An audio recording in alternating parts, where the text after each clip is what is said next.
What's good, babies? It's day 23. Before we get started, I'm T Styles.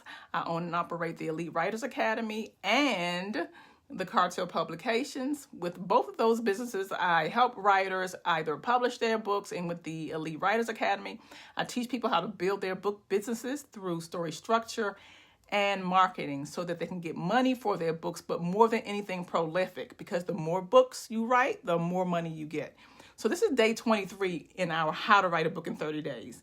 And today we're talking about conflict, but you know we always begin with a quote. This quote says, "Be a great troublemaker. It is your God-given right, W-R-I-T-E, as an author."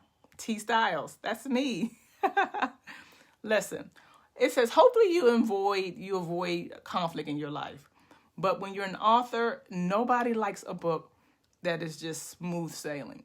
You know, even if you're writing an inspirational book, people want to have you at least acknowledge the trouble before you get to the good part on how they can get out of the rut that they're in. And it's the same thing with fiction novels. You're going to have to build conflict. And with some of us, I know we don't like to do that because we love our character so much. But that is one surefire way to get people to throw your book across the room, okay? I tell people quick, I cause trouble in my books, but don't play with me when it comes to my personal life.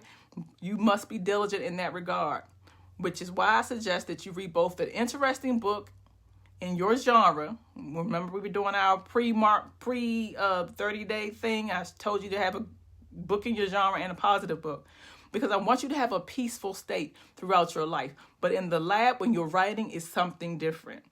Just because we are undisturbed creatures in the world does not mean we should carry on in this way as writers. The best books will stress the hell out of our readers. Not because it's written poorly or carelessly, but because you are doing everything you can to build up suspense and momentum. Only when you've made them pay dearly do you let them off the hook and give them a cathartic moment. This is your duty as a writer. Do not save your main characters. Put them through hell when they're going through that second act and that top of that third act. Put them through hell.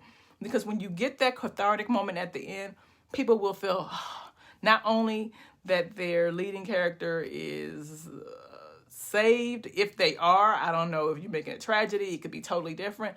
But no matter what, even with those tragedies, you should feel a sense of release because of everything that you put your main character through. If you find that every time something happens in your book that your main character is saved, you are doing something wrong. Stop, go back, and start again.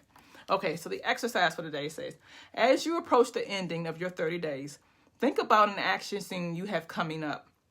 What can you do to drag the moment out to build suspense? Not boring, but like to build suspense, to make it really, really hard for your main character.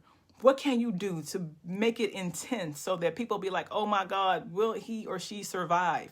Think about that, plan for that, and then when it comes time to write it that way. Okay, babies, don't stop. We're almost there. Talk to you soon. Bye.